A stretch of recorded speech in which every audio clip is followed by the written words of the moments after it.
I met an Arborist Podcast fan one time. Oh, sweet. Being an arborist. Oh, here we go, right here. This should be. I looked out. There's only two things, I think. I can't hear it. You can't hear it at all? No, Well, that's ridiculous. your camera's really good. Is really what? Good. Oh, I just cleaned it. Oh, that's what it is. Yeah, it's really crisp. Yeah, so I was in an airport. Lauren and I were flying back from somewhere and it wasn't coastal. It was like in the middle, like a Yeah. hub kind of airport. And a dude walks up to me and he's just like, "Dude, I'm a podcast fan." And I was like, "What? In the middle of America?" It's one thing if it's in the parking lot at the beach. Um, Tom the Tree Man is his Instagram handle, and I he's I think I've presumably. I think I followed Tom the Tree Man or did in Oh, my old really? Instagram days. Yeah. So I'm like, he mentioned his Instagram handle. I'm like, "Oh my, I totally know who you are." Like we've interacted on Instagram, and he's like, "Yeah." And he was going. I think he was flying from. He lives on the East Coast somewhere, and he was coming from Puerto Rico or maybe somewhere in the Caribbean. He had like a surf trip, and then he was coming back, and he went through the hub connector. And I don't know where we were coming or going. We were going home from maybe the East Coast as well. And so it was a random thing, but made me look cool in front of Lauren. I like looking cool in front of spouse is a great thing. Also, chatting up an arborist. What a fantastic job, I feel. Just giving back to the earth, taking away from the earth, but also giving back to the earth. So Austin and I, part of our ritual is going and getting morning coffee together. And I've been taking him to the same place since before he could walk. And so it's a socialization thing is the reason why I would bring him is I just want him to get used to talking to strangers. And now he's kind of become a celebrity there. But one of his biggest fans is a guy who's a Japanese dude in his early 70s who still works trimming trees. And he's got these clients like from Montecito down through Orange County. And he'll go up to Montecito for 2 or 3 days because the property's so big and just work on their house and these trees that are, ancient, but he's the only guy who knows how to do it properly, quote unquote. I wonder if this older Japanese gentleman has bonsai trees at home. He has a huge passion. I wouldn't be surprised. Have Like you his ever passion for trees is more than my passion for surfing. have you ever been to where's a great one? There's a great bonsai tree like walk. Oh man, where is it? Maybe at Huntington Gardens up in There, Pasadena. oh, okay. That makes sense. There's a Japanese gardens at Cal State Long Beach. Do they have good bonsais in there? They do, yeah. I Yeah. had a friend who got married there. Man, I could totally see from transitioning from the surf life to the bonsai trimming life, just sitting real quietly outside, snip, snip, snip, snip. Well, you want to be in a beautiful environment. And so that's Yeah. a natural, beautiful environment. And if you see one hair astray, just go trim it, you know? Stinking Mike Snips Parsons should have become a bonsai master. Now that I think about it. What we need to do as part of our like linguistic segments, the etymology of surfers' nicknames. Yeah, where did Snips come from? No clue. Okay. I have no clue. Yeah, we are on the path. This is sad. We have like direct ins to find out. I mean, I don't with Mike Parsons. I think Mike Parsons got mad at me at some point. I think he gets. I think he's a man of. Anger issues? An I angry don't. man? I don't think it's anger. I think he's just a man of a certain code, Yeah. and it is the way it is. He doesn't need a bunch of friends. He's not trying to play it. He's not trying to play nice to everybody to have friends. He's just living by a code, and if you step outside the code, done with you. Never need to talk to you again. Yeah, I think he just didn't understand any of the quote unquote Chaz Smith shtick and thought it was trite and like low form media. And so wanted nothing to do with any of it. Rightly so, Ever, Snips. Made ever the, again. yeah, Like there's no chance of redemption for you. It's just nope. is what it is. You made the good call, Snips.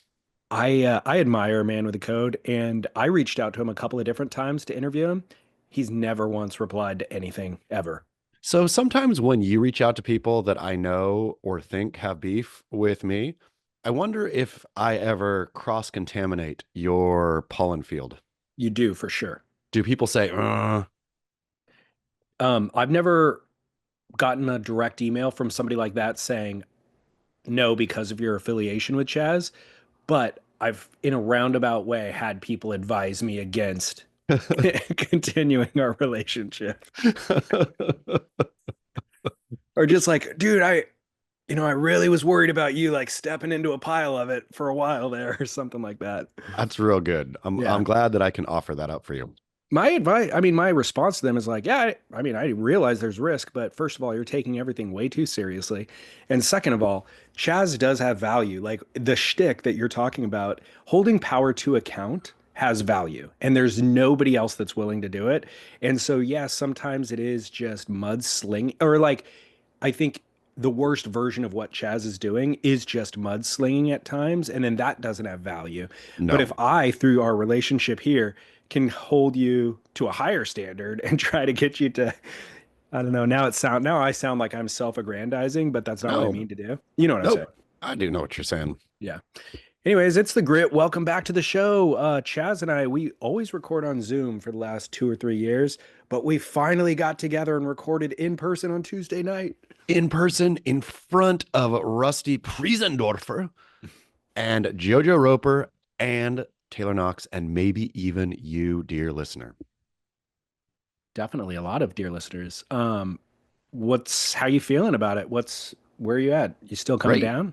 Yeah, I mean, it was what a great evening, right? I mean, I think it was of course, the proof or the concept was, get together, talk story live on stage, do a live version of a podcast and just see how it went I had zero, to be quite frank with you, I had very low expectations coming in. I thought, it's going to really suck if we are up there and everybody's there and there's like four people kind of, mingling around, like two of them back at the bar wanting us to shut up and two in the seats, half engaged. That was a very real picture that I had in my mind of how this could go. And it was absolutely not that. It was, I mean, fairly packed, right? 200 people? Yeah. And a real good time. Like can you hear that now? No. This is a ridiculous microphone then. Yeah, like people, it was just so fun. It was everything that I could have hoped for it and more. Like engaging with listeners, hearing fun stories from the JoJo and Rusty and Taylor and DJ Seaweeds trivia. All of it was great. Um, how do you feel after a night like that? Is it a big adrenaline spike for you? No, is it for you? That one was. Yeah, I could see how yeah, no. I mean, yeah, why? How for you? Did you go home and Um, just or go back to your hotel and just eyes wide open? yeah, totally. Like I don't have a fear of public speaking any longer. If we go to the Florida Surf Film Festival, let's say, and I have to speak at something, it's no big deal. I can just get up and do it and then sit down. There's no, heart rate change. But this one, because it felt like this is a big opportunity for us to do live shows in the future. Like live shows is a thing, and I think that leads to other things. And so this is kind of a new portal to grow beyond just us talking on the internet. And so I wanted to execute well. And so, yeah, you can come in. Um, so the pressure of that, but also like part of your not feeling certain about how it would go is because I didn't really provide much of an outline for you in advance. You kept saying, if you need help with anything, let me know. And I was like, oh, whatever. And it was because the show was just slowly coming together organically through conversations with Rusty, and they're providing media like images and stuff like that. It's a slow trickle in. And so I knew it would all come together, and I've prepped enough shows in my life to really feel confident that I can pull it together. So I wasn't stressed. The weight of what could be if we do this correctly is where I was feeling the pressure. So there was a build up to that. And then I feel like we executed, and the feedback, I wasn't even sure if we executed until we got off stage. And then everybody was like, wow, that was fantastic. You guys did great, validated us. But I didn't want to absorb any of that because I wanted to go to sleep that night. So I'm like, I'm just going to try to like wind down for the next hour or two and I'll go to sleep. And I think I was successful at doing that. So I went to bed at like midnight, but my brain flashed awake at 6 a.m. or 5:30 even with just like, okay, how did last night go? And then just processing all of it. Yeah. So I didn't sleep well that night and didn't get much sleep that night. It's funny. I realize over I don't know, maybe probably my whole life. Like I do a very bad job of processing how something is actually going. Like I have no clue how it's going, right? Like I'm there, I'm enjoying the moment myself, but I have zero idea um who, how this is playing to a wider audience. Are people bored? Are people, suffering along with this thing just not to be rude and stand up in the middle and storm out? Like I have very little gauge. It's people react, I think, in an audience a lot less than I always think they will, right? Like it's which makes me think, man, stand-up comics are really good. Or it would be really hard to start as a stand-up. I think once, a Dave Chappelle or uh something like that goes on stage, there's an expectation. People know, this guy's a huge celebrity. This is going to be funny. So they're ready to laugh from the get. But in order to arrive at that place, that means you've had to show up as a nobody on stage with people who are not ready to laugh yet, who don't know you. Right. And like you have to build that energy. You have to build that. Yeah. Well, which even comedy club, if you're performing at a comedy club, is probably easier because there's already an expectation that it's going to be funny. But I don't know, public speaking in general, Yeah. audiences are very slow to react. I watched back or I listened back to the audio and I published it on Surf Splendor. If anybody wants to listen to the live show, you can go get it right now as of last night. And the Is video, Rusty audible? I boosted his volume a lot. Rusty, yeah, he was almost inaudible in real time, but I was able to, they gave me a multi-track. So I hit like his individual tracks for each microphone. So I was able to boost his a lot. Um, but listening back, what I realized is I am way too, I need to calm down. Like Oh, I am like jumping towards the crowd as I'm talking. My volume is too high. It's higher than everybody else's. And it's all that energy, I guess, that I was just talking about previously. So future shows, I need to just relax a little bit like I oh, do on air, you know? shoot. That means I have to go back and listen to the show and self-critique. Maybe don't. It's probably better if you don't. Do I just sound absolutely idiotic? No, no, I think Mm. you came across. Well, that's actually, I got an email from somebody that night or DM, and they go, my favorite part about the show is you guys were exactly like you are on air. Oh, great. And I was like, oh, wow, okay, good. That's kind of a good thing, I think. Yeah, I mean, I think like this is who we are, right? I Yeah. feel fairly organic. I mean, not fairly, 100% organic about this show. And so Yeah. if we were weird on stage or if we were different on stage, that would be awkward. Yeah. And it would have been because of nervousness, I suppose. But one thing that I enjoyed throughout the night, which is kind of funny to say, but I feel like I got to meet so many celebrities in the form of um, James from San Diego, Com Yes. Turin, Yes. JJ from the Central Coast. Hey guys, you can't be in here. I'm working. Hey, out of here. Sorry. Austin, close the door.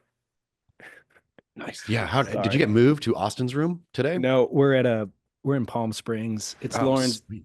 yeah, it's Lauren's dad's birthday. Nothing beats a Palm Springs. I Is know. the is the art on the wall Lauren's dad's? No, it's a rental. This is an Airbnb. The art on the I'm wall for the listener who's not going to go back and watch on YouTube is a little puppy skateboarding, and then I think a pug taking a selfie. The puppy has goggles on, I think, too. Um, yeah, no, I don't know if you go back and listen to the archives of the Grit every January, we're in Palm Springs at a family vacation, Airbnb. Anyways, yeah, so like James in San Diego calls in all the time, right? And he's Yeah, that's his sign off. Or JJ, I may not reference him by name, but he sends emails and I have read his emails plenty of times. All these people who I interact with, my point is, and characters on the show have become celebrities in my mind. And yeah, so I'm bigger meeting than them life.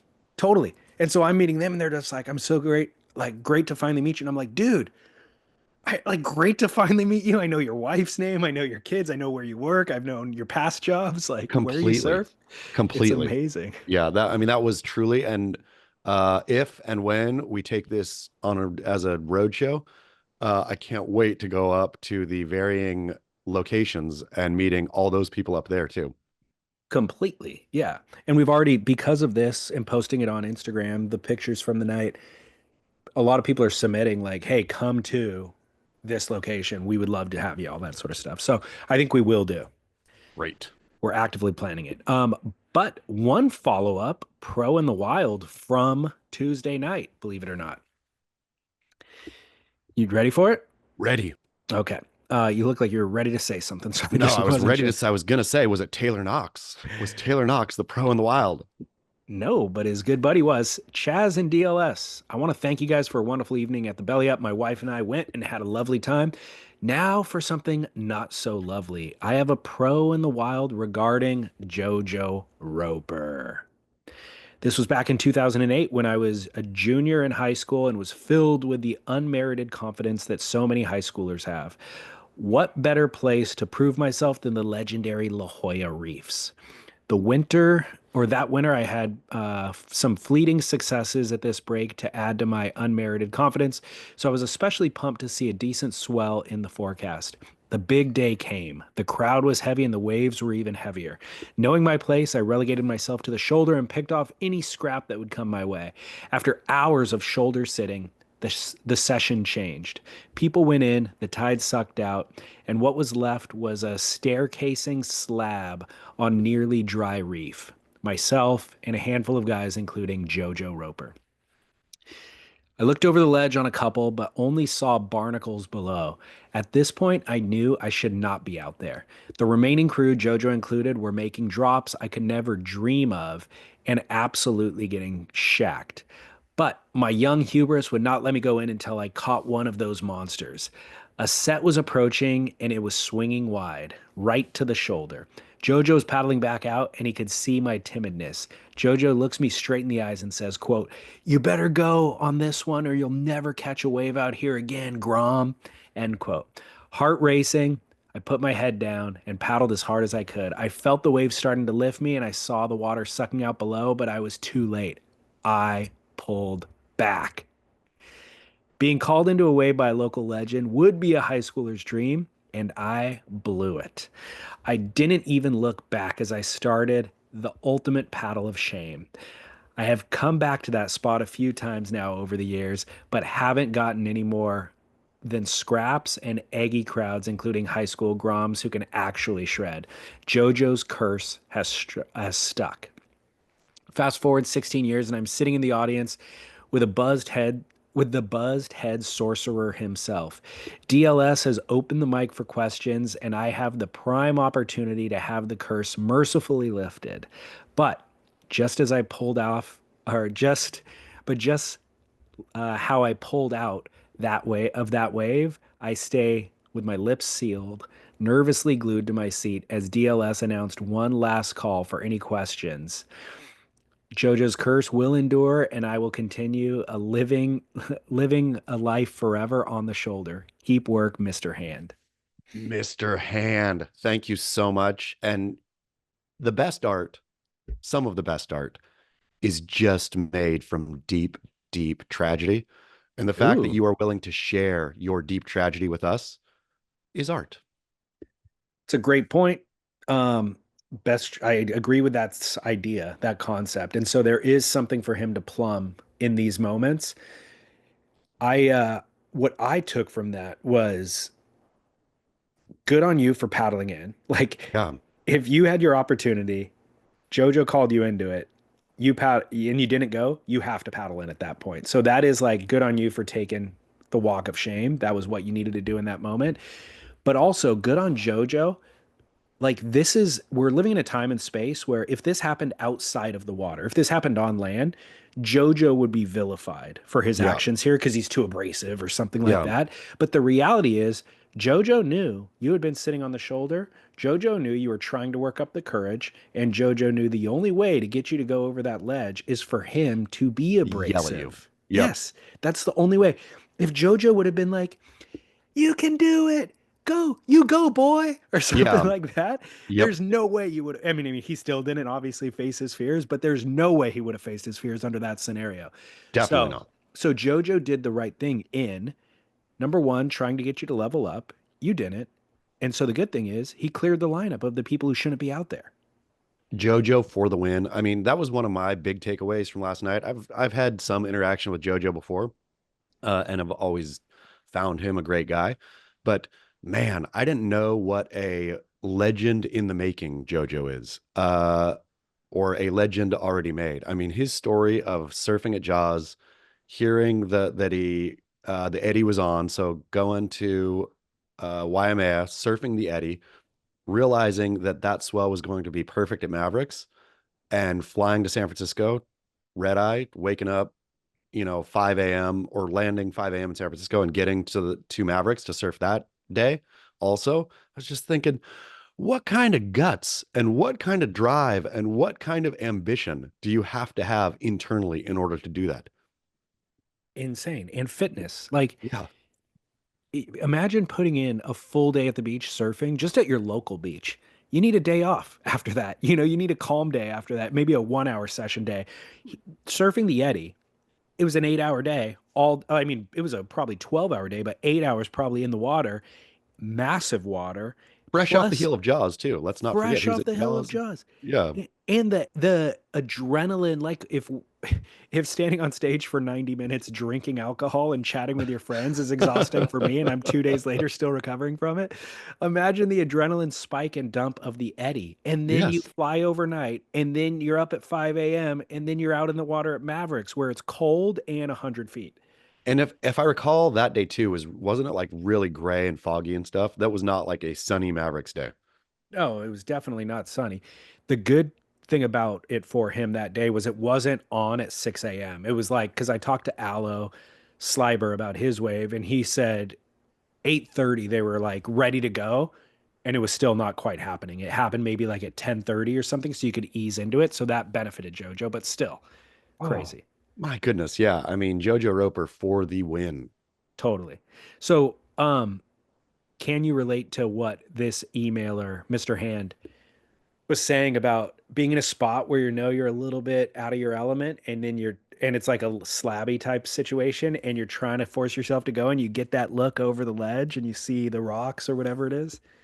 Have you been in that situation? Oh yeah, so many times. I mean, those are the times where I will try. It's so, and that's when my heart goes straight to my throat. Like, there's a lot of situations in life I feel where my heart doesn't go into my throat, and so it's in those situations where I'm actually terrified and I don't pull the trigger that later I try to convince myself, but you're good at other things. This is not, or you're not scared of other things. You're not scared of, I don't know, running into bomb zones or whatever. But like, this is what I am terrified of, that looking over a dry, uh, onto rock is scary. When it's when it's like doubling up like that and it's on a shelf or whatever, and there's really a moment where you can kind of get it. Like you can't get in early. You have to wait till it doubles up. But if you don't go in that exact moment, you're kind of pushed onto a non-makeable zone, and the consequence is severe. Like, and the tide is changing, so you're like, what I saw the pro do on the last set is a little bit different than this set, and the next one's not going to be makeable. So I kind of have to go. Like all of that calculus. If you're even running that calculus, you've already lost. It's I too mean, late. that's what I feel like. Those guys who do that, who are able to do that, both trust their equipment so much or know the physics of how a surfboard can slide through a wave, are able have like quicker reflexes than I've ever had, even in my prime, and are able to somehow, like, that combination of trusting like water dynamics and knowing water dynamics, trusting and knowing your equipment, knowing where to be, and then trusting your reflexes in order to get up. I am like FFDF in those categories, which means I am guaranteed going, if I'm lucky, I'm going with the lip straight onto the rock. So I can climb up the rock and just weep with my broken bones. Um, I had that. My parents or my family had a house in Baja when I was growing up for like 20 years, and so I'd surf down there a lot. And there was a couple of spots that I could like test my metal at with nobody around, like but in front of rocks and stuff. But the real test, and then Kauai, I've had situations in Kauai where you paddle out to that spot and you're like, I'm gonna try it today. Yeah.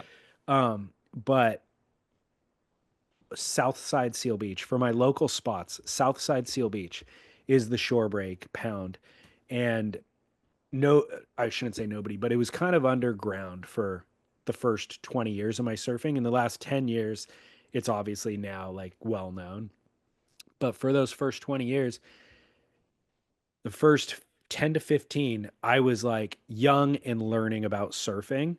And so I was trying to level up to it. I would paddle out there and I'd watch everything closely and try to get one on the shoulder. And then you realize at a spot like that, you cannot take off on the shoulder. The shoulder is where it's pitching. You have to sit as if you're sitting on the left and backdoor the right is really what you have to do. And so as years and years, and I'm figuring all of this out, then I got to the point where I was like maybe mid to late 20s, realizing now I'm almost too old. Like Yeah. I should have done this when I was 18, or I should have gone when I was 18 or 20 or 21 because the consequence isn't as bad. Your body's more, you know, you just more limber or whatever it is. So I'm like, by the time I had like the actual technical skill, I had lost the Moxie. abandon. Yeah, the Yeah. moxie and the reckless abandon that you have when you're young. And then I thought about it even further and I'm like, I just make excuses. No matter Yeah. what the situation is, I'm finding an excuse to make, which means I should not be out here. Clear the lineup, dude. I mean that, and I completely hear you there. I think there are skills for all of us. There are things, there are challenges, and overcoming fear and pushing self and all of this, I completely believe in always, right? We shouldn't ever be sedentary, or if we're not scared every once in a while, then what are we doing, right? Yeah, That means yeah. we have just basically given up.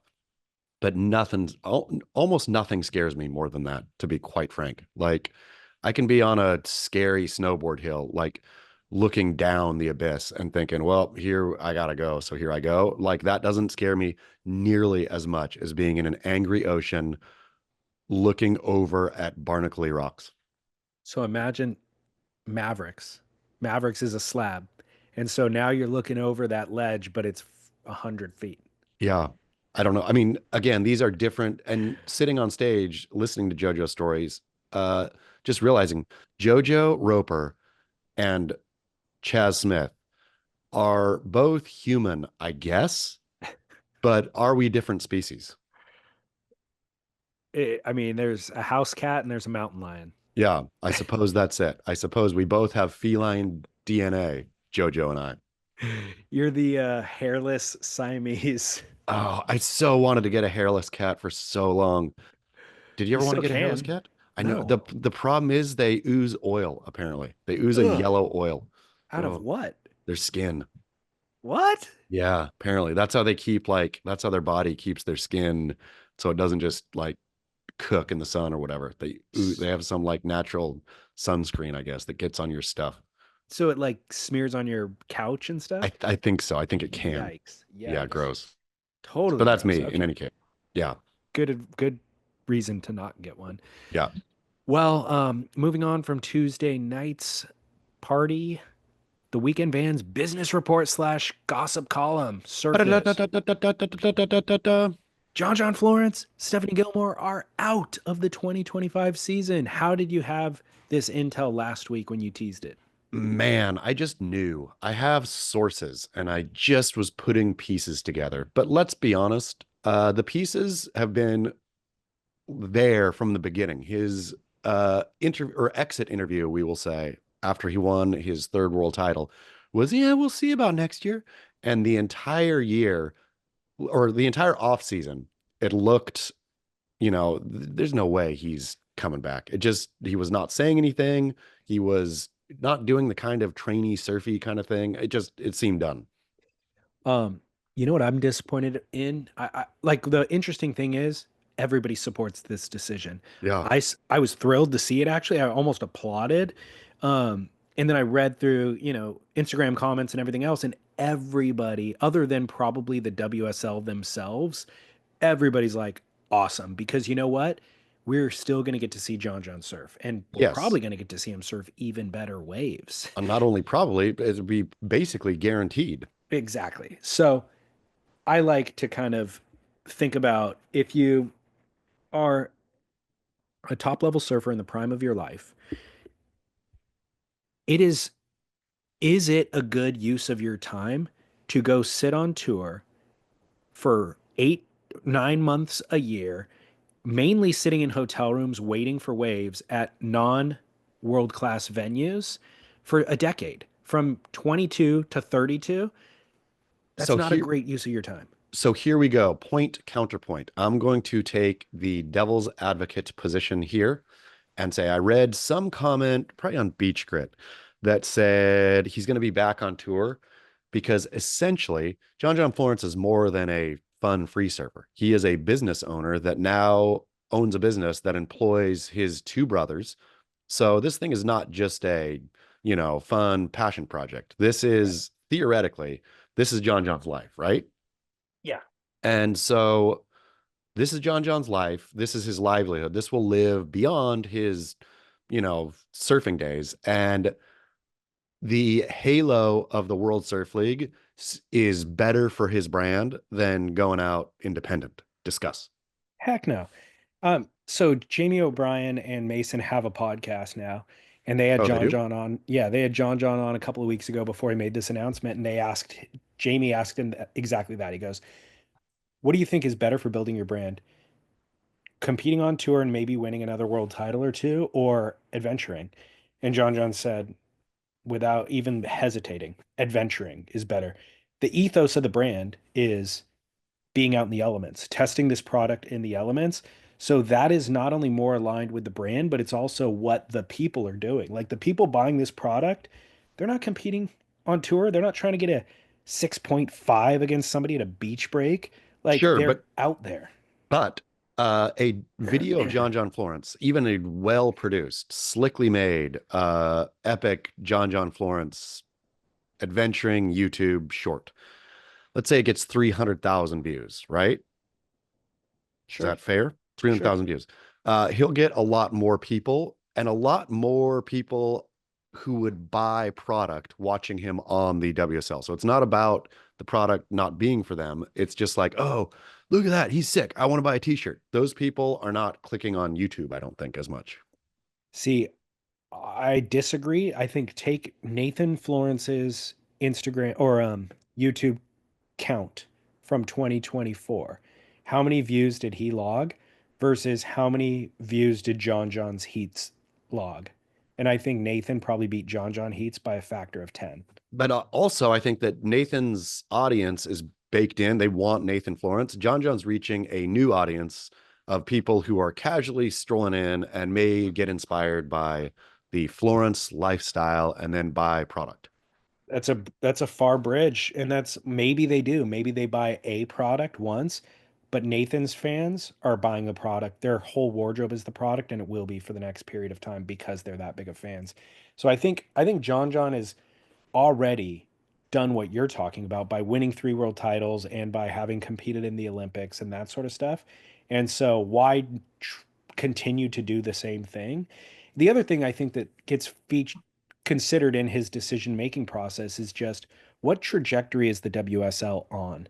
Are they on a growth trajectory? Because if we can ride the growth, great. But are they actually on a downward trajectory? Maybe because we're competing in Dubai this year or I mean, whatever, Abu Dhabi. taking my devil's advocate cap off, thinking, imagine the NFL loses its two best teams going into the season, or golf loses its two best players and loses one to injury, yes, but loses the other because, ain't into it anymore. Like, I don't know. It doesn't feel healthy for the World Surf League. I will put it that way. Well, let's not forget this is now a trend. I mean, Gabriel Medina opted to take a year off a while ago. Felipe Toledo opted to take a year off last year. John John's just opting out. These are current world champs. Felipe was a current world champ. He just decided not to compete anymore. John John, current world champ. Carissa Moore, same thing. Stephanie Gilmore, top of her game, same thing. Just because there isn't a draw. I mean, I think because there's probably burnout, like there has been 10 years on tour, sort of a thing.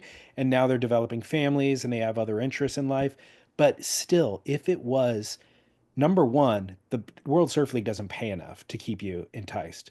Like if it was golf money, you'd suck it up and you'd go out there and do it. But they're just not paying enough, and they're running them in crappy events around the world in a bloated system where you have to go for 2 weeks and you surf 3 days, and the waves I'm aren't that good.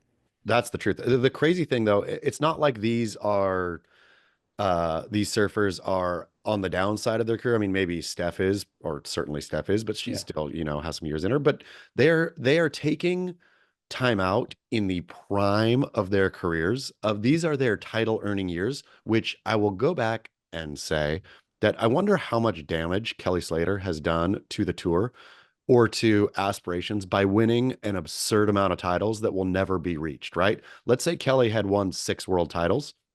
You're John John, you're sitting on 3. You got to be thinking, well, shoot, I could become the winningest surfer ever, which would right, be another goal. Nobody's ever going to get 12. So you just cap out after 3 because you're like, well, what more is there, right? 4, same as right. 3. I had that thought too. Like Um, Kelly wrecked surfing in this way. yeah. Well, Kelly's back, by the way. I don't know if you saw that. I sure He's a did. He's wild never card at he's pipe. never leaving. He is never leaving. Oh I man, know. have you looked at the pipe forecast? No. It is bleak from what I'm Oh no. hearing. It is like a awful forecast. Brutal. Yeah, sometimes things change, but from what I'm hearing, it's not good. It's not going to be fun, nor is it going to be enjoyable. So the World Surf League is going to kick off its 2025 championship tour season in terrible surf with little star power. Like, how's that for the start of the season? It's a rough go. I mean, they're marquee athletes that are no longer on tour. Kelly's competing at pipe, but he's no longer on the tour. So whether he's past his prime or not, he's still a draw. When Kelly hits water, numbers spike. Kelly's out, Gabe's out, John John's out, Steph's out, Carissa's out. It's like their roster of marquee athletes for the last decade are just non-existent or just opted out. I wonder if for the first time in World Surf League history or professional surfing history for that matter, if the women's heats will get more views than the men's, because to me that's the only I I am sorry, Mateus Hurdy or whoever no name CT guys are banging around, right? I'm sorry, even Jack Robinson. Like, I like to watch you surf, but you surfing against kind of no names is not that interesting to me. But Caity Simmers surfing against Sierra Kerr, or Sierra Kerr's on tour, yeah? No, but Who? what's Who am her I thinking? name? The Aaron other one. Brooks. Aaron Yeah, Brooks Aaron is. Brooks. Like those heats, I wonder if they are going to be more of a draw or get more views than your top men's heats. I They could, and it will engage a new demographic. Yeah, I mean, That's the good news for the WSL. yeah, I mean that the fact that is, I feel the one silver lining in this dark and bleak upcoming season is that the women's side of the draw has never been more exciting, growing on the excitement for the last kind of 2 or 3 years. You know what's interesting? You mentioned Jack Robinson. I just had an epiphany. I loved Jack Robinson before Pre-tour. pre-tour, like loved, Yeah. like this kid has it all, and was rooting for him to make it on tour, and he struggled to get on tour, and I was upset. I was like, you got to make it, you got to make it to this level. He made it to that level. His surfing has become way less interesting. I It's mean, like it's but that's what I, ridiculous. It totally like it circumcises, or what's the word, neutralizes, or it also circumcises, what's the word I'm looking for? It circumvents, no. Um, neuters, when you neuter, yeah, when you neuter an animal, yeah, I guess spay, neuter. Yeah, it's neuter. neuter. Let's go with neuter. It neuters the best surfing. Okay, so here, and exactly to your point, you're Jack Robinson here, right? It's not like Jack Robinson is Felipe Toledo. I could see Felipe Toledo, there's one place for you in this entire world, and that is small waves on the World Surf League, right? That is, you're not an adventuring dude, you're not a brave dude, you're a spineless dude who does really well, technically performs in small waves. Great. That's World Surf League. You're Jack Robinson. You're looking over at what John John and brothers are doing. That's the exact kind of surfing you want to do. I wonder if Jack Robinson at some point pulls the rip and says, "Hey, John John, I'm going to join you guys on your tour, in air quotes, your tour of going to interesting waves, big waves, dynamic waves, whatever you guys are doing." And then, like, who else? Gabriel Medina already, came into John John's comments when John John announced that he was going to take the year off to adventure and said, "I'll join you on a trip," right? Yeah. What if Gabriel Medina then says, "Wait a second. I like this kind of surfing too. Let's just strike mission all together. Let's bring all of our, Instagram and followers and attention that we get. Now, all of a sudden, I mean, if you have Jack, John John, Gabriel, Nathan, throw Ivan in there, a couple more, chasing waves, strike missioning around the world, and then doing it live, that would be goodbye WSL. Scott and I had a conversation earlier this week where we came to the same conclusion, which is it wouldn't take long for Gabe and John John, if they did go on a trip together, to just decide, let's just see who's better. Like at the end of No, the day, and let the internet decide. Like, let's do 8 hours in at Kandui while it's pumping, pumping in a way that it weeds out the crowd. yes, Like it's you and I and three other dudes who can handle it, and then 8 hours that becomes a contest. It just completely. does, you know?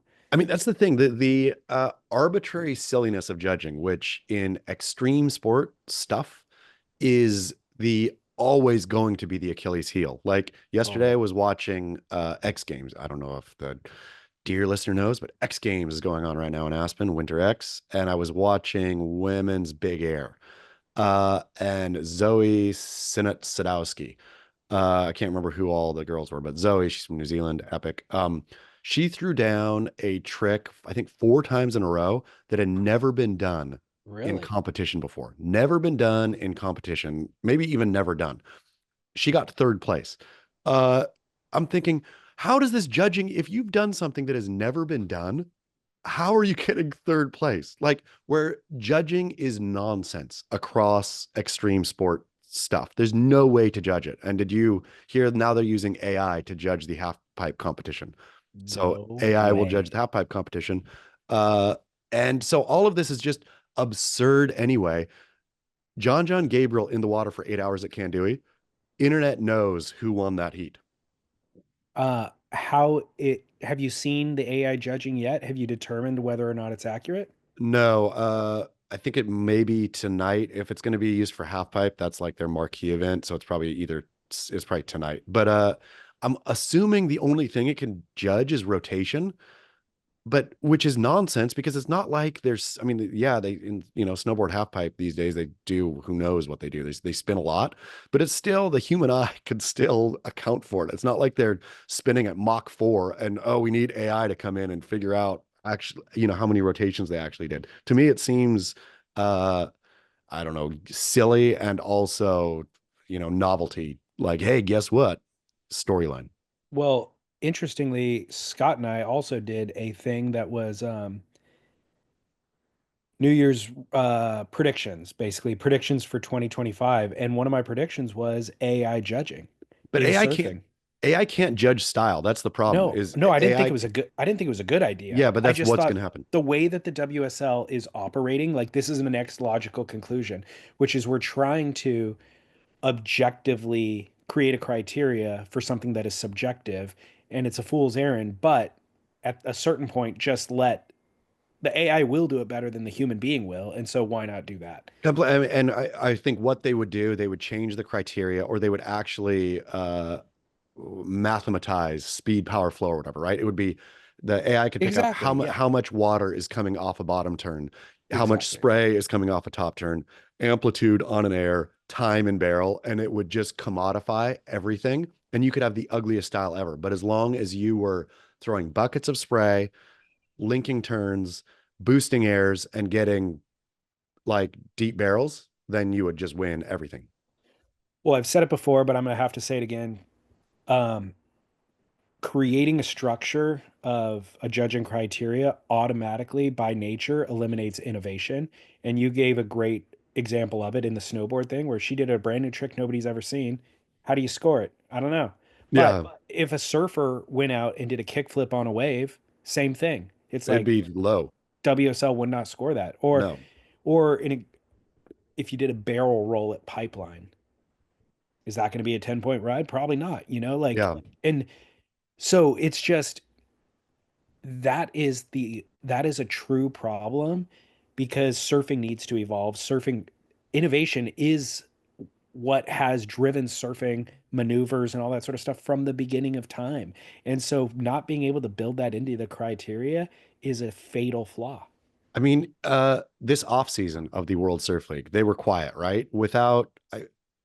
The World Surf League has finally figured out how not to be grating and annoying. And 90% of that was firing Eric Logan, right? I mean, it wasn't like the World Surf League now feels kind of professional. It's in the background. It's not making Yeah. obscene, absurd statements. It's not casting for a ambassador of Stoke and Leisure, right? Like all the stupid things, all the embarrassing, stupid things the World Surf League has done over the last 5 years, 10 years, however long it's been around. Uh, Nothing stupid, objectively stupid happened this year besides maybe Abu Dhabi coming on tour. Um, I just like, and I maybe wonder this a lot in the off season, but I don't care. Like you and I had fun podcasts all during the break. I never even really thought about it. It's not content that I need in my day. And I wonder how much attrition will happen with a core surf fan. And I guess you hope to boost the non-core surf fan to come in and say, oh, this is cool, right? But I don't see it. I don't know. Could be Well, totally wrong. that's where John John's move is so graceful because he's watching. Like I said, is the WSL growing? No, it's not. Is it declining? Yeah, it is. And he pinpointed an exit, and his exit is win 3 world titles, drop the mic, walk away.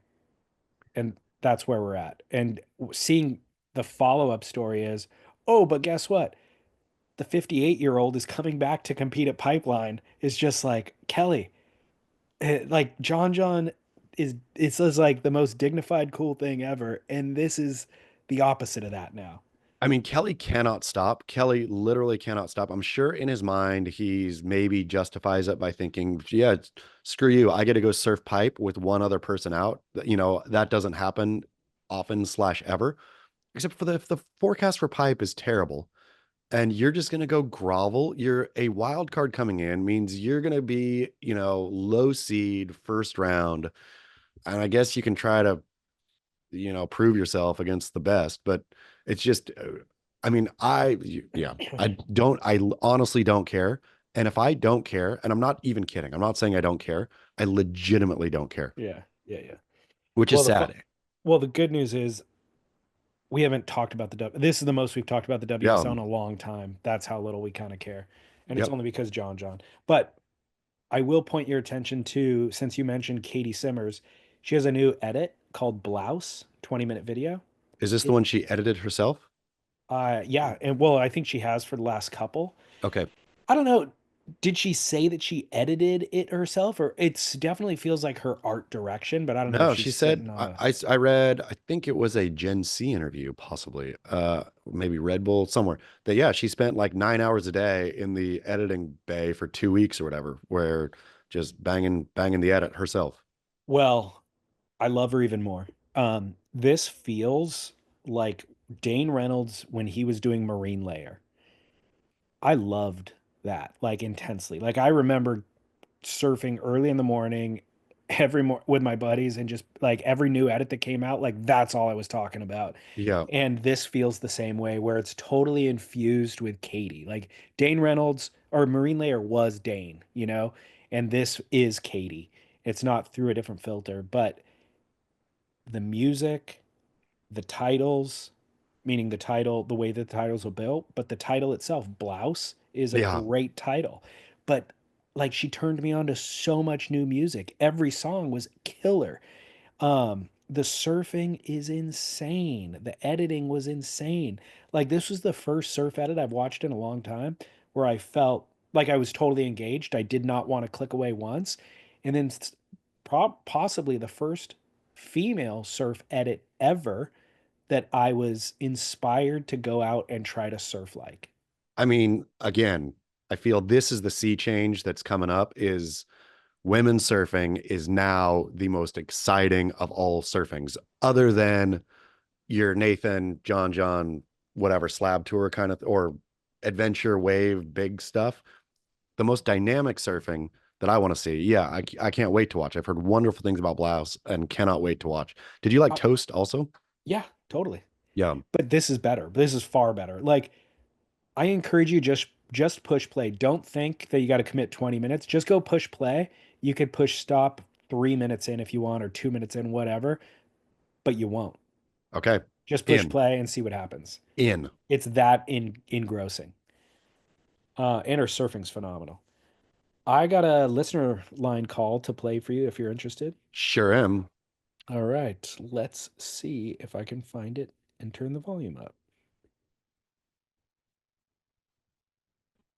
David and Chaz, if you guys could pick a surfer to have a movie, like a full, Hollywood movie made about their life, who would it be? It doesn't have to be someone who's on the WSL and they came through the ranks and all that. It could be, some, free surfer that you think is super interesting, or maybe like someone who has a real funny story. It could be a comedy, right? It could be anything, a glorious sports film. It could be a comedy. It could be a drama, whatever. Just if you could pick one surfer to have a Hollywood film about, who would you want it to be? And then bonus, if you could name someone who would play him. Thanks. Any thoughts on this? Ooh, it's a great question. I'm gonna go with the Sterling Spencer movie. Sterling playing Sterling, but with the whole cast, of like good directors, like who's the dude who did the director, like kind of absurdist, who did like Being John Malkovich and all that. That was Spike Jones. I don't want Spike Jones. I want Michel Gondry. Yes, Michel Gondry, Sterling, an absurdist surf movie starring Sterling as Sterling because he's good enough. Like I think Sterling is a grade actor, but then surrounded with like Joaquin Phoenix or whoever else in the film, and a sort of absurd take on Sterling's own life. Great call, dude. Did I you would watch see? that. So, Being John Malkovich was written by Charlie Kaufman, which Charlie is Kaufman. That's who I was thinking. so. What about, did you see Adaptation? Yes, of course. So, Adaptation was Charlie Kaufman. Uh, the Nicolas Cage's character was based on Charlie Kaufman. So it was Yes. about a screenwriter who was trying to adapt a novel. And but it was like, that's what this could be. It's Sterling playing Sterling, but then it becomes, in the film, there was he had a twin brother, which he doesn't have in real life. And so the twin brothers, like it becomes this mirror. You're looking into a mirror of mirrors, where it starts reflecting back and forth. That's what this could totally be. Precisely. And played by Sterling. I think it would be wonderful. I feel there hasn't been an adaptation, or I mean, I feel that even Punch Drunk Love, what's his dude, could direct this. You know who I'm talking about? P.T. Anderson. P.T. Anderson. Like some like high brain absurdist weave where you could skewer surfing in such a, or tell a surfing story in such a more interesting way by not being on the nose. Like, of course, the Andy Iron story or the Chris Ward story or something like that. It's just a 1+1+1 story, like either of, or the Kelly Slater story. But Sterling's, I think you could tell a big surf story. Weird. That is so appealing to me. And then Matthew McConaughey shows up because he wants to direct the Sterling story. And Exactly. McConaughey is a surfer. And so he's trying to get involved in the deal. Yep. Like, yeah. And he's the beach bum version of him. Yep. I love it. Great call, dude. It's mine. And What do you, Sterling plays Sterling. Sterling plays Sterling. Yeah. But Sterling is the only surfer in the entire movie. Like even Kelly Slater is played by Rob Lowe and things like Yeah, that, yeah, right? yeah, yeah, Like yeah. you would everyone else would be played by an actor except for Sterling. Have you seen yet The Unbearable Weight of Massive Talent Yeah, that's the Nicolas Cage one. Yes. and Yes, it's Pedro Pascal? phenomenal. A Yeah. phenomenal film. The final act, I think, kind of gets way too cheesy. It does, but the build up through like Yeah. three quarters of the way through, it's like mind-blowingly amazing. Yeah, and really original, Yep. totally funny, great concept. Yep. When I first listened to this call, I had a couple of thoughts of like, there's a bunch of Hawaiian surfers whose names everybody knows, but I really don't know anything about like their intimate details of their life, like Rabbit Cake High. Yeah. You know what I mean? Where it's Sure. like, or Buffalo Kaylana, Yeah. And so I'm like, those people I would like to know more about. I don't know if that's the answer, if a movie is the answer or the best way to tell those stories. And then I got thinking about like the most undertold stories are the female stories, like the first world champ, Phyllis O'Donnell. You know what I mean? It's like, do you even know her name? Her story is so unknown that the World Surf League itself forgets her. Completely. What about, so as I was thinking of that, I just Googled who was the first female surfer? Turns out Karen Howard. Princess Kalia. I knew that. You did know that? The Princess Clea, yeah. I'd done some research on this one. So I often do research too, and then I forget immediately thereafter. Yes. So um Hawaiian Island, so Princess Kalia of the Hawaiian island of Maui, known as the Maui surf riding Princess Kalia, was said to be the first surfer on the island or the best surfer on the island in 1445. Boom. She married a high-ranking chief and moved to his village on Oahu. However, she was gripped by, quote, surfing fever and eventually left her husband to return to her former island of Maui. While riding a sweeping south swell at a place I'm not even going to try to pronounce the name of, she met her former suitor and they rekindled their love, married later, and had a daughter. And they shared their love of surfing for the rest of their lives. But I mean, there's probably not enough documentation about her to really understand and do her story justice. But what a story. Completely. I mean, there is, yeah. I think the most interesting stories in surfing, I think the most interesting stories in surfing would be one where the character, you could tell a bigger story about surfing in general, right? And this character is the conduit in, not like, oh, this character is so interesting that a movie is worth being told about this or that person. Right. Yeah, totally.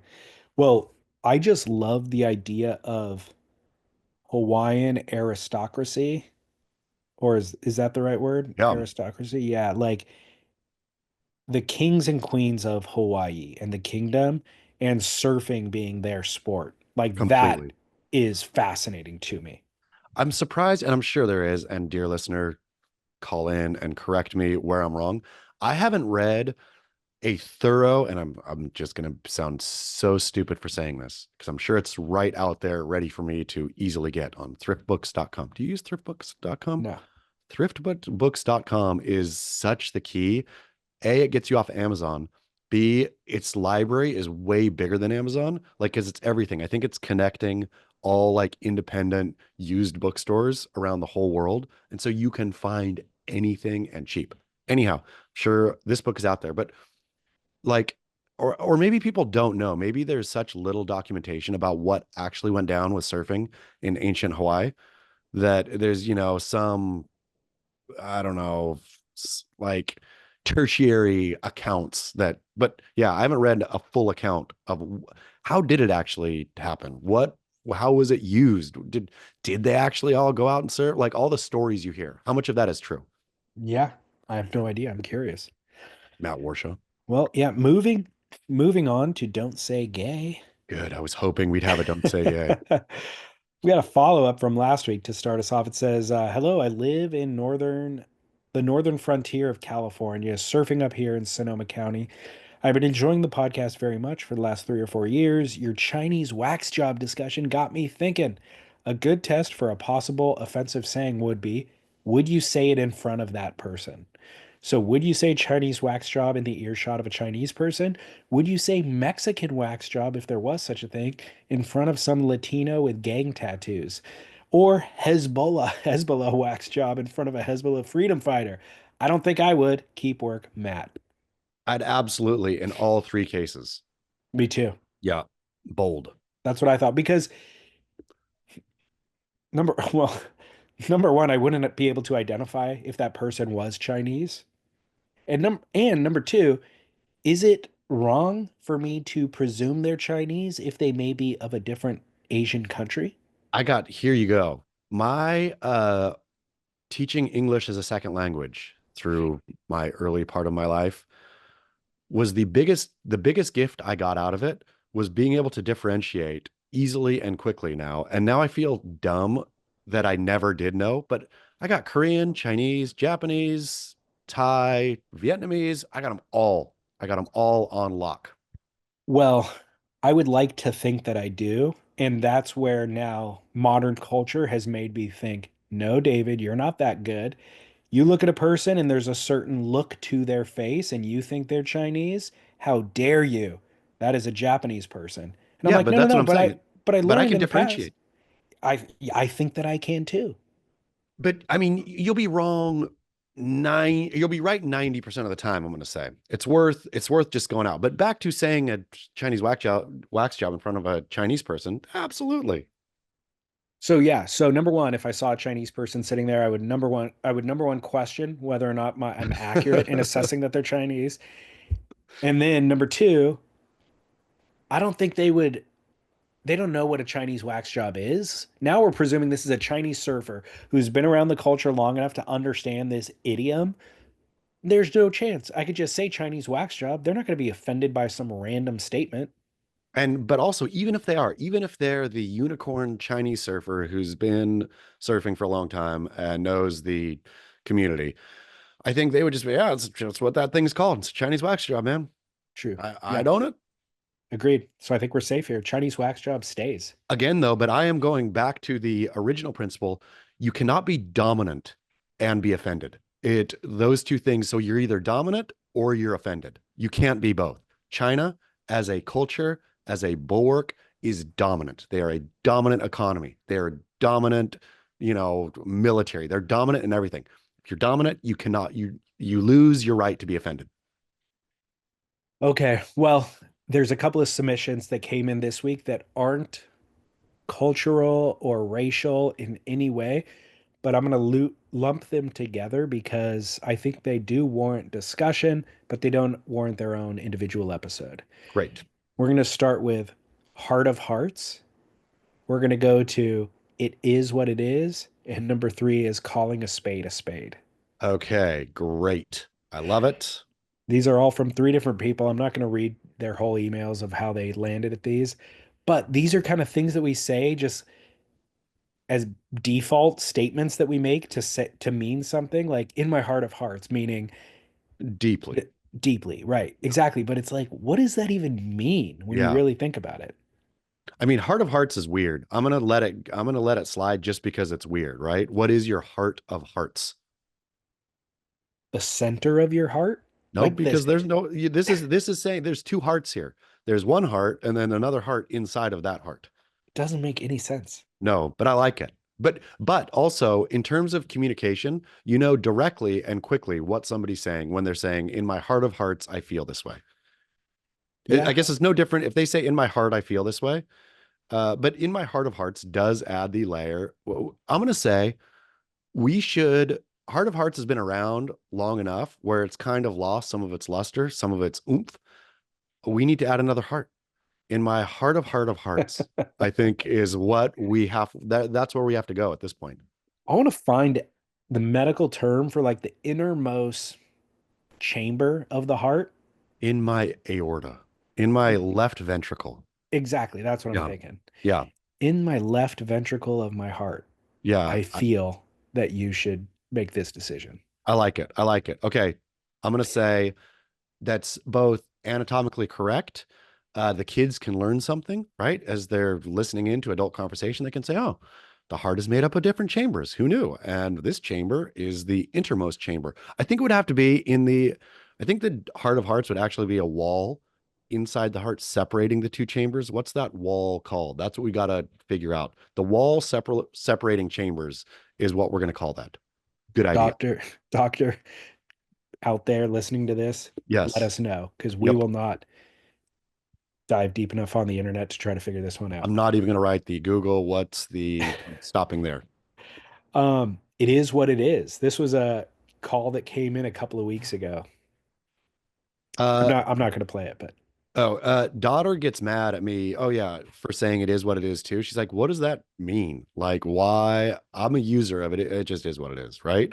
Where I'm a fan of is what it is in terms of an explanation of the end of human ability to affect any kind of result, right? Like, is what it is. It's a straight capitulation to so A, I'm not going to try. B, doesn't matter if I do try. C, I'm not going to try again. This thing is out of my hands, and not because I couldn't try. Yeah. It's because I won't. I won't try to fix this thing. It is what it is. It's adjacent to F it, but with less aggression. Exactly. And I like it too. I like thinking more about it, that a lot of it is what it is, quote, problems. Some of them are intractable. Some of them, it doesn't matter how much you do or don't do. It's not going to fix it, right? Some of it is like, we're at, say, the Belly Up Tavern for our live show, and the sound is kind of crappy. And we could figure it out, but also, it just is what it is tonight, right? Right. Are you hearing that now? This guy's No. right outside the window. This is insane. I can't even hear myself think. I don't know what they're doing anymore. So long. So number one, I think your microphone is directional. So as you're pointing it at your mouth, it's picking up what's in your mouth. But also Zoom has done a really good job at creating somehow a buffer for ambient noise. It is what it is, I guess. It is what it is. So the final one was to call a spade a spade. Calling a spade is a minefield depending on where you say it. I know that it has no racial, or I assume, I hope. It didn't start as a racial thing, but in mixed company could be seen as such. What is the racial implication? Oh, you've never heard? No. Oh, spade is a derogatory term for a black person. Oh, really? Yeah. Oh, I have heard that. Yeah. Just because of the color on the card? I'm assuming. I've done as much as a deep dive there as I've done into heart anatomy. So don't know, but I don't know what the spade a spade originally is. If it's just I don't know. I think we can cancel spade a spade and replace it. Let's expand the territory of it is what it is, because it is what it is, and calling a spade could have a similar crossover. Yeah. If we want to get to the bottom of how that's racist or why that's racist, we can call one of our grandfathers. It's true. And just ask. Just ask, hey, why did you guys invent this term? Yeah, it's true. They're only one phone call away. I mean, they will start talking about Brazil nuts right away, and we'll say, nope, nope, I didn't ask about that. Oh my gosh, no kidding. So the guy Ryan, who sent in the spade a spade, actually looked into the etymology, and he sent it in his email. He said, to call a spade or to tell it like it is came into the English language sometime around 1542. Apparently, it was translated from an old Greek phrase, to call a fig a fig. Upon translation, the phrase was changed to call a spade a spade. Why? It is unknown and has been lost to history, but I can imagine the origin behind the switch was benign. One thought mistranslation or a deliberate choice to change it to a well-known gardening tool, the spade. Famous authors such as Dickens and Maugham adopted this and even used revised versions to call a spade a bloody shovel. The bloody refers to the bluntness of a gardening spade and emphasizes the frankness and directness of the idiom itself. To call a spade only became identified as a derogatory slur at the turn of the Harlem Renaissance in the 1920s. This was when African Americans were commonly called spades as a racial slur, as it was tied to the color of the spade on a deck of cards. That's right. The slur could have just as easily been called clubs, but I guess it didn't have the same sting to it. The word and the meaning itself would change for years to come and move farther away from its origin. I like to call a spade a bloody shovel. I think I'm going to start using that. I take it back. I think any idiom that's been in our language since the 1500s and came from German or somewhere else and has been, we should be careful about losing those things. These are like artifacts of the English language that we should preserve. Okay. All right. Wow. Keeping them then. Down. All of them. Keeping all three. Adjusting some of them. Yes. Lightly. Okay. Problem partway solved. Okay. Let's take a break from all of this hard work and come back with some lighthearted barrel or gnaw. All right, Chaz, welcome back to the show. So good, so nice. Man, I feel bad about skipping Noble Rot this week. It's funny how those things haunt. Like I was just back from San Francisco, super late night, early morning, hadn't really prepped a show. We had our live show the very next day. I thought, who needs it? And then all through the week, I was like, I let myself down. I let everyone else down. I'm a bad person. So yeah, this coming week, Noble Rot's back. Well, I needed the day off, and I was like, look, I'll do it, but I needed to prep for Tuesday night's live show, and I had a bunch of other stuff going on, and so I'm glad that we didn't do it. I figured. But my dad came over last night, and first thing he said, he's like, "No Noble Rot this week." And I was like, "Our fans missed us." Yeah, so, let them down. Let everyone down. I'm sorry. We'll be back. First barrel or gnaw came in from a listener DM, and it is singing karaoke. I'm not gonna read the DM, but barrel, a huge barrel. The only people who would say give this a non-barrel are people who have never been into a proper karaoke room with friends and family, or thinking a karaoke bar with strangers. Karaoke is hilarious. It's engaging. It is good, clean fun generally. Like across the board, you have people who excel at it and you could say, wow, I never knew such and such could sing. You have people who stink, and that's funny.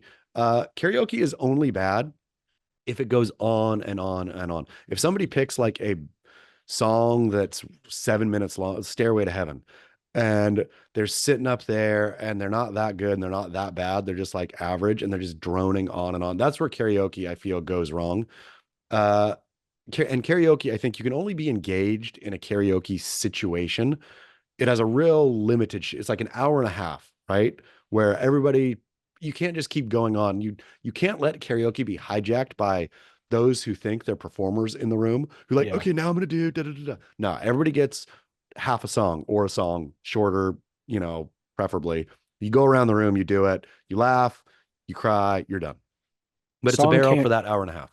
Song can't go over 4 minutes, and the entirety of the night can't go past 90 minutes. Exactly.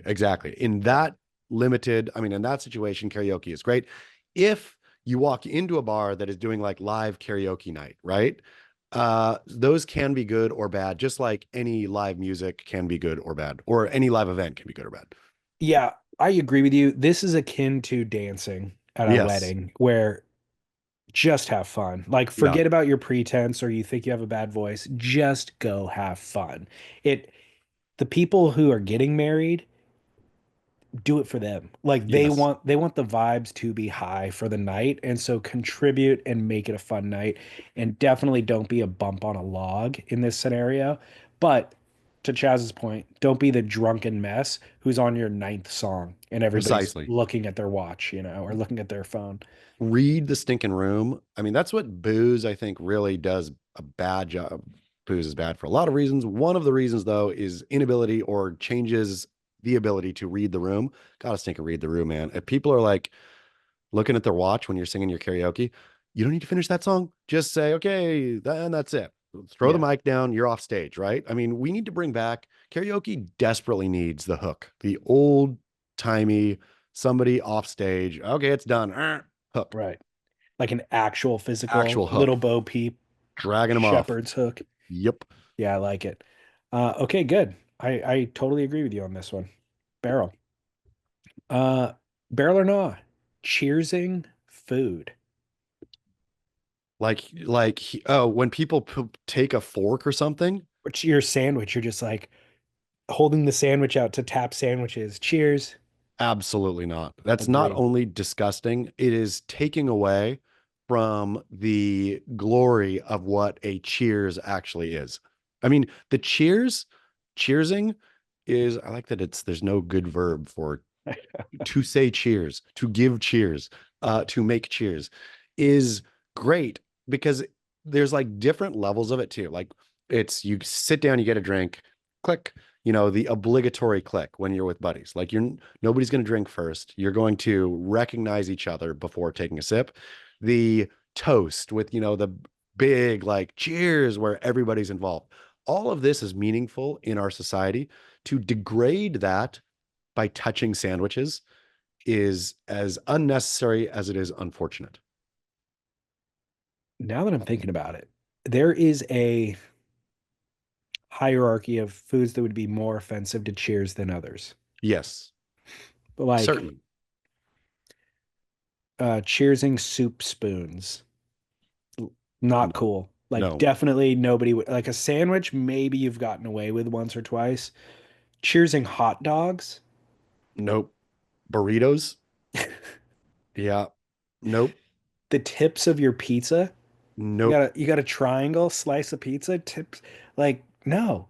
It's So juvenile. I mean, don't that's the do thing. it. It's like clinking a glass to another glass is classy, right? Yeah, Like it is, and especially if you do it classy, you are Sinatra and Sammy Davis Jr. in that moment, right? But Sammy Davis Jr. and Frank Sinatra never touched their pizzas.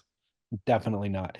There is something interestingly about cheersing that does elevate the mood, makes the drink taste better, It's makes essential. makes you like your brethren across from you better. It is, I feel the cheers is essential, especially with friends. I mean, Yeah, obviously, if you're alone at a bar, then you don't need to cheers your neighbors. But if you are with friends, it is essential to recognize each other before taking that first sip. totally. Yeah, I like it. Yep. Always cheers, don't cheers food. Yes. All right, final barrel or nah coming in from a listener. Let's see if I can find it. Here we go. What up, gentlemen? This is for the grit. Barrel or nah, ripping farts at the urinal. Work. Straightforward. I like it. Thanks for being direct. That was like, you are the man who would take the mic in karaoke and pick a 1 minute and 8 second Descendants song. Bang it out, drop the mic, you're done. I'm going to go further than say this is a no barrel. I'm going to say farting audibly is a no barrel unless you're by yourself. Like you should do your darndest to keep that inside, or don't play the trumpet, we'll say. But the argument could be made that if there were one scenario where it would be fine to let it rip in with other people present, a male restroom is that location. Not the urinal, it ain't. I mean, if you're in the stall closed in there, that's still awkward. So the male restroom is a landmine of awkwardness to begin with, right? You're standing next to other men. The social rules of obviously not talking next to somebody, you're all of it, right? We all know this. And I'm not saying it's an embarrassing place to be. I'm going to say it's a already fraught with social awkwardness.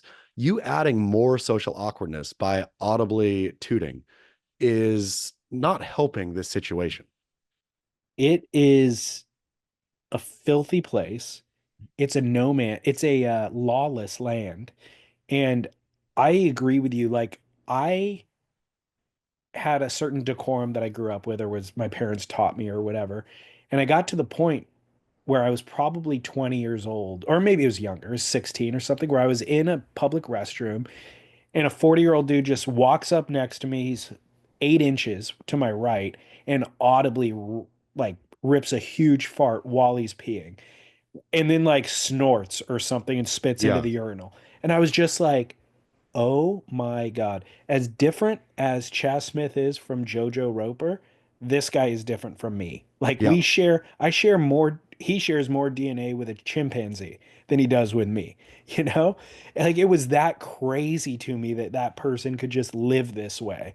But now I've gotten a lot older and my body has functions and I'm like, I don't give a, like, you, hey, 16-year-old kid, sorry that this is going to offend you. I need to release these functions from my body, you know? Yeah, but I mean, don't you want to be in that 16? Like, you're going to leave an impression. Do you want to leave the impression of a total lout, or in the back of his mind, maybe if he's thinking back as he lays his head on his pillow that night, thinking back about his men's bathroom experience of the day, and thinks, there's a real classy dude in there. There was a sharp dresser who came in, took care of his business. Like there is, I feel, bathroom scenes in films that are kind of iconic, right? Like a James Bond going in. I don't think this is in James Bond, but like a class, the guy takes care of his business at the urinal, washes his hand, pops one of those mints in his mouth, swings open the door, and that was a classy bathroom experience right there. Yeah. I don't fart at a public urinal still to this day, despite what I just said, because I think, well, number one, if I go into the bathroom, I hope to God nobody else is in there so I can just live my best life with nobody around. But if anybody else is around, I do want to preserve some level of dignity.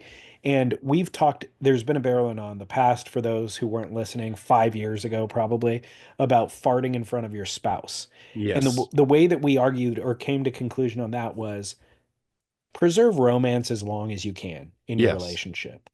And even if it's feigned, like, that's Doesn't matter. fake it Don't till you make make it. Like, yeah, if you don't make your wife your brother. exactly. Yeah. So I think this is a version of that where it's like, I'm not trying to be romantic with my stall partner or my urinal partner, but I do want to live in a civilized society where we do elevate to the James Bond experience. Precisely. And so I don't care where you come from or what your socioeconomic status is, urinal partner. We are just going to elevate and pretend like we live in this place. Precisely.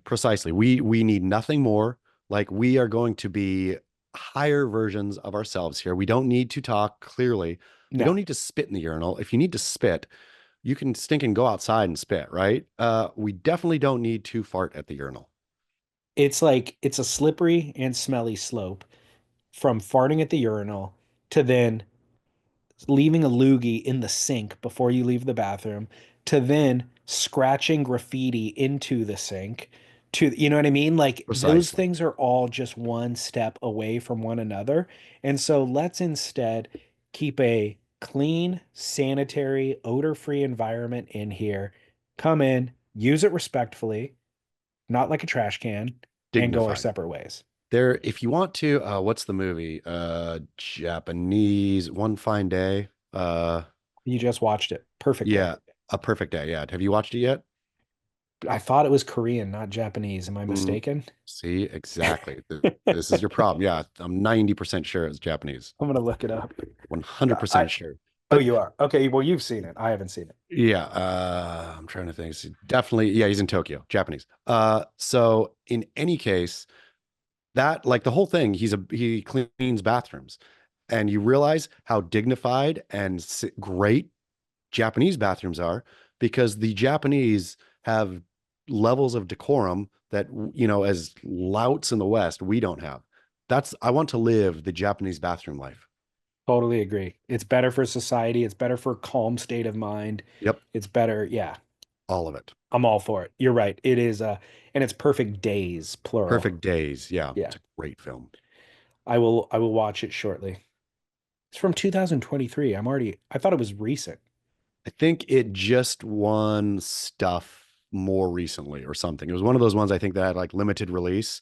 Okay. And then, or whatever. I think it won. Yeah, I don't know. Okay. It's good. Worth it. All right. Looking forward to it. Okay. Well, hey, great show. Glad to be done with this work week. And surfsplendorpodcast.com. Go there, find everything. Go to YouTube if you want to watch our live show. Should be up next week. And Trash Pros on Instagram, beachgrit.com. Anything else? That's it. You got nothing. Looking forward to. Am I looking forward to the weekend? Maybe. We'll see about that. Well, I'll see you on Noble Rod on Monday. Looking forward to that. And thanks, VAER Watches supported our show on Tuesday night. Look at your dive watch. Look at my chronograph racing watch. Man, fine watches, those VAERs. Fine watches. Some lucky listeners took some home from the show. Gary Linden was one of them. How good is that? Gary Linden chose the watch. Yeah. So you our could merch save table. Did all the merch go? Are you talking about the freebie table? Yeah, the freebie merch table. I got some Caitlin Simmers t-shirts still on hand, but they took the pipelines for the effing girls Caitlin stuff. Great. They took a bunch of the Beavis and Butthead stickers. I saw somebody wearing a Make Chaz Grit Again hat in the audience that they took from the merch table. Um, there I saw shout out to Hunter, by the way. I saw that he introduced himself to you. Um, this is a funny story.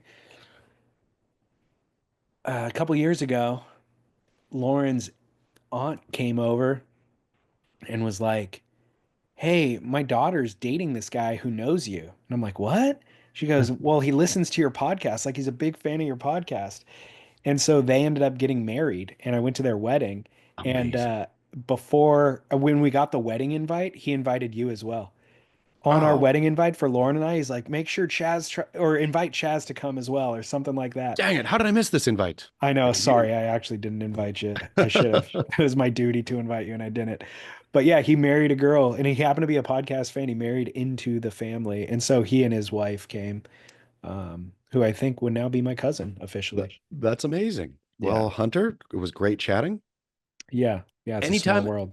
anytime I see a woman in the space, I think, oh man, you just got drug along here. But haven't been. Like, I just cannot believe that we have like women listeners, which is, thank you. Any woman who's hearing my voice right now, you are a saint. I know.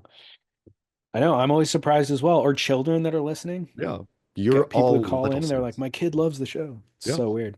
All right. Well, hey, yeah, we're in love with all of you guys. It was fantastic. Like I said, felt like I was meeting a bunch of celebrities on Tuesday. So can't wait to do it again. Coming to a town near you. All right, Chaz, until Monday on Noble Rot. Keep working.